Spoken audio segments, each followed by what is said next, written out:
অষ্টাদশ অধ্যায় মোক্ষযোগ। অর্জুন বললেন, হে মহাবীর, হে ঋষিকেশ, হে কেশিনিষূধন, আমি সন্ন্যাস ও ত্যাগের তত্ত্ব পৃথকভাবে জানতে ইচ্ছা করি। পরমেশ্বর ভগবান বললেন, পণ্ডিতগণ কাম্য কর্মসমূহের ত্যাগকে সন্ন্যাস বলে জানেন এবং বিচক্ষণ ব্যক্তিগণ সমস্ত কর্মফল পরিত্যাগকে ত্যাগ বলে জানেন।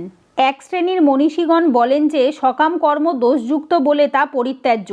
অপর এক শ্রেণীর পণ্ডিত যজ্ঞ, দান, তপস্যা প্রভৃতি কর্মকে অপরিত্যাজ্য বলে সিদ্ধান্ত করেছেন। হে ভারতশ্রেষ্ঠ, ত্যাগ সম্বন্ধে আমার নিশ্চিত সিদ্ধান্ত শ্রবণ করো। হে পুরুষ ব্যাঘ্র, শাস্ত্রে ত্যাগও 3 প্রকার বলে কীর্তিত হয়েছে।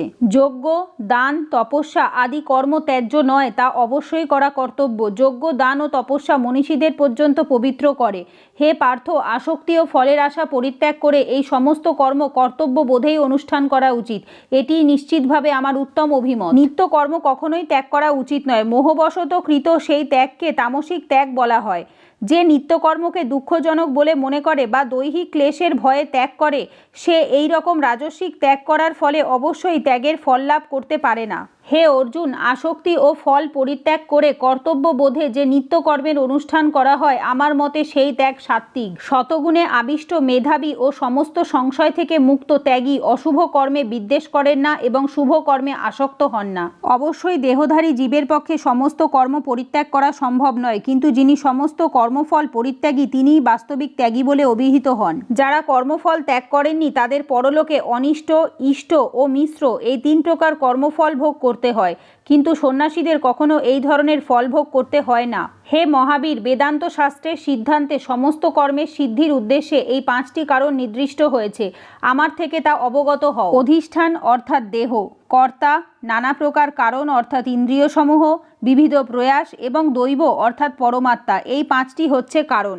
দেহ, বাক্য ও মনের দ্বারা মানুষ যে কর্ম আরম্ভ করে তা ন্যায্যই হোক বা অন্যায্যই হোক, এই 5টিই তার কারণ।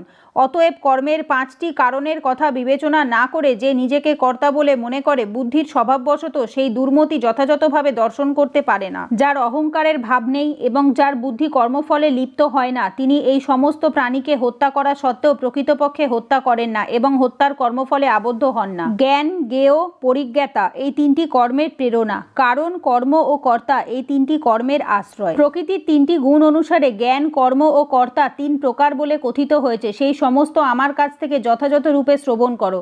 যে জ্ঞানের দ্বারা সমস্ত প্রাণীতে এক অভিন্ন চিন্ময় ভাব দর্শন হয়, অর্থাৎ পরস্পর ভিন্ন হলেও চিন্ময় সত্তায় জীবেরা এক, সেই রূপ জ্ঞানকে সাত্ত্বিক বলে জানবে। যে জ্ঞানের দ্বারা সমস্ত প্রাণীতে ভিন্ন ভিন্ন ধরনের আত্মা অবস্থিত বলে পৃথক রূপে দর্শন হয়, সেই জ্ঞানকে রাজসিক বলে জানবে।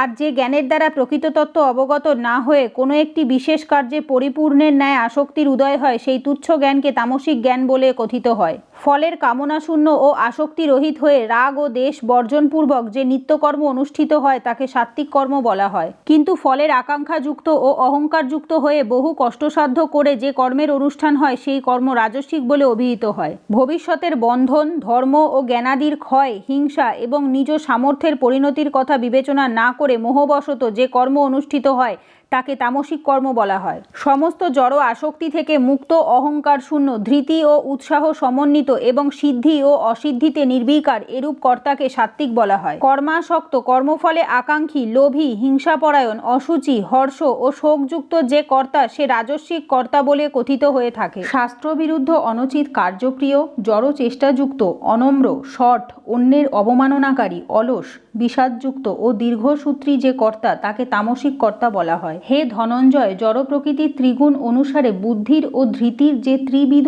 ভেদ আছে তা আমি বিস্তারিতভাবে ও পৃথকভাবে বলছি, তুমি শ্রবণ করো। হে পার্থ, যে বুদ্ধির দ্বারা প্রবৃত্তি ও নিবৃত্তি, কার্য ও অকার্য, ভয় ও অভয়, বন্ধন ও মুক্তি এই সকলের পার্থক্য জানতে পারা যায়, সেই বুদ্ধি সাত্ত্বিকী। যে বুদ্ধির দ্বারা ধর্ম, অধর্ম, কার্য ও অকার্য আদির পার্থক্য সমূহ সম্যক রূপে জানতে পারা যায় না, সেই বুদ্ধি রাজস্বিকী। হে পার্থ, যে বুদ্ধি অধর্মকে ধর্ম এবং সমস্ত বস্তুকে বিপরীত বলে মনে করে, তমসাবৃত, সেই বুদ্ধি তামসিকী। হে পার্থ, যে অব্যভিচারিণী ধৃতি যোগ অভ্যাস দ্বারা মন, প্রাণ ও ইন্দ্রিয়ের ক্রিয়া সকলকে ধারণ করে, সেই ধৃতিই সাত্ত্বিকী।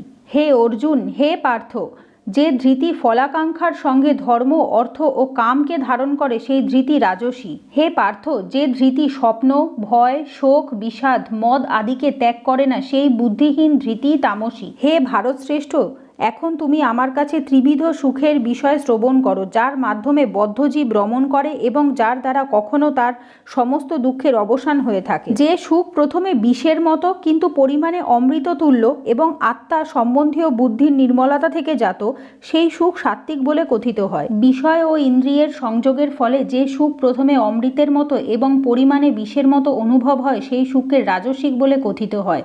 যে সুখ প্রথমে ও শেষে আত্মার জন্য মোহজনক এবং যা নিদ্রা, আলস্য ও প্রমাদ থেকে উৎপন্ন হয়, তা তামসিক সুখ বলে কথিত হয়। এই পৃথিবীতে মানুষদের মধ্যে অথবা স্বর্গে দেবতাদের মধ্যে এমন কোনো প্রাণীর অস্তিত্ব নেই যে প্রকৃতিজাত এই ত্রিগুণ থেকে মুক্ত।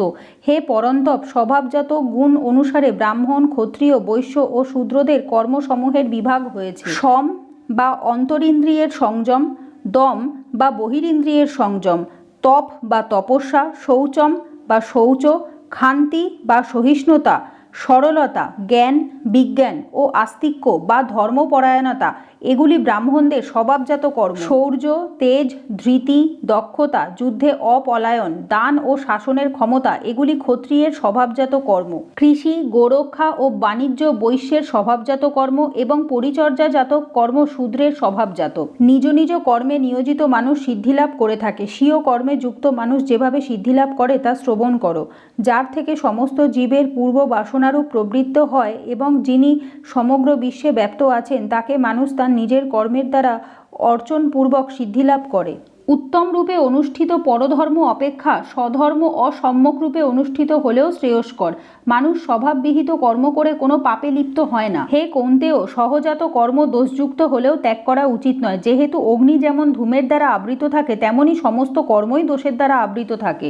জড় বিষয়ে আসক্তিশূন্য বুদ্ধি সমন্বিত সংযত চিত্ত ও ভোগ স্পৃহা শূন্য ব্যক্তি স্বরূপত কর্মত্যাগ পূর্বক নিষ্কাম কর্মরূপ পরম সিদ্ধি লাভ করেন। হে কৌন্তেয়, নৈষ্কর্ম সিদ্ধিলাভ করে জীব যেভাবে জ্ঞানের পরা নিষ্ঠারূপ ব্রহ্মকে প্রাপ্ত হন, তা আমার কাছে সংক্ষেপে শ্রবণ করো। বিশুদ্ধ বুদ্ধিযুক্ত হয়ে মনকে ধৃতির দ্বারা নিয়ন্ত্রিত করে, শব্দ আদি ইন্দ্রিয়ের বিষয়সমূহ পরিত্যাগ করে, রাগ ও দ্বেষ বর্জন করে, নির্জন স্থানে বাস করে, অল্প আহার করে, দেহ, মন ও বাক সংযত করে, সর্বদা ধ্যানযোগে যুক্ত হয়ে, বৈরাগ্য আশ্রয়পূর্বক অহংকার, বল, দর্প, কাম, ক্রোধ, পরিগ্রহ থেকে সম্পূর্ণরূপে মুক্ত হয়ে মমত্ব বোধ শূন্য শান্ত পুরুষ ব্রহ্ম অনুভব করতে সমর্থ হয়। ব্রহ্ম ভাবপ্রাপ্ত প্রসন্নচিত্ত ব্যক্তি কোনো কিছুর জন্য শোক করেন না বা কোনো কিছুর আকাঙ্ক্ষা করেন না। তিনি সমস্ত প্রাণীর প্রতি সমদর্শী হয়ে আমার পরা ভক্তি লাভ করেন। ভক্তির দ্বারাই কেবল যথার্থ রূপে কেউ স্বরূপত আমাকে পরমেশ্বর ভগবান রূপে জানতে পারেন। এই প্রকার ভক্তির দ্বারা আমাকে তত্ত্বত জেনে তিনি আমার ধামে প্রবেশ করতে পারেন। আমার শুদ্ধ ভক্ত সর্বদা সমস্ত কর্মে নিয়োজিত থেকেও আমার প্রসাদে নিত্য অব্যয় ধাম লাভ করেন। তুমি বুদ্ধির দ্বারা সমস্ত কর্ম আমাতে অর্পণ করে এবং মতপরায়ণ হয়ে ভগবত ভক্তির আশ্রয় গ্রহণপূর্বক সর্বদাই মদগত চিত্ত হও। এভাবে মদগত চিত্ত হলে তুমি আমার প্রসাদে সমস্ত প্রতিবন্ধকতা থেকে উত্তীর্ণ হবে।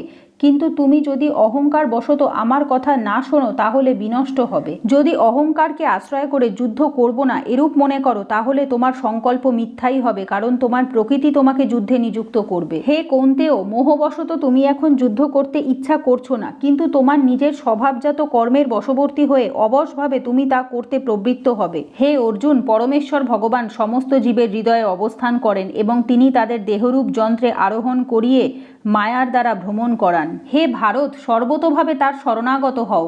তার প্রসাদে তুমি পরা শান্তি এবং নিত্যধাম প্রাপ্ত হবে। এভাবে আমি তোমাকে গুহ থেকে গুহতর জ্ঞান বর্ণনা করলাম। তুমি তা সম্পূর্ণরূপে বিচার করে যা ইচ্ছা হয় তাই করো। তুমি আমার কাছ থেকে সবচেয়ে গোপনীয় পরম উপদেশ শ্রবণ করো। যেহেতু তুমি আমার অতি প্রিয়, তাই তোমার হিতের জন্যই আমি এটি বলছি। তুমি সর্বদা আমার স্মরণ করো, আমার ভক্ত হও, আমার পূজা করো এবং আমাকে নমস্কার করো, তাহলে তুমি আমাকে অবশ্যই প্রাপ্ত হবে।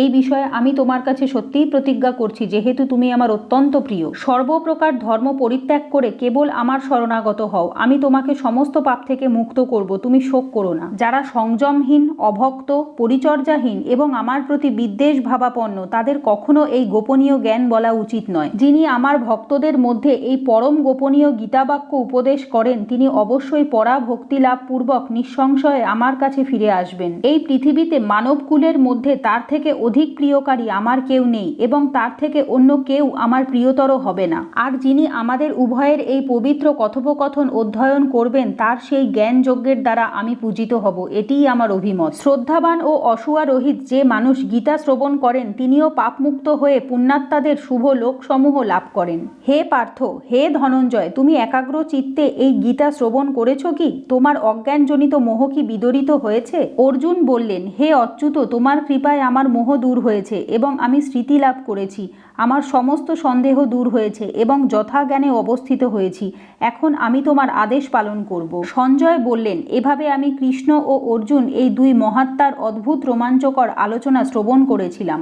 ব্যাসদেবের কৃপায় আমি এই পরম গোপনীয় যোগ সাক্ষাৎ বর্ণনাকারী স্বয়ং যোগেশ্বর শ্রীকৃষ্ণের কাছ থেকে শ্রবণ করেছি।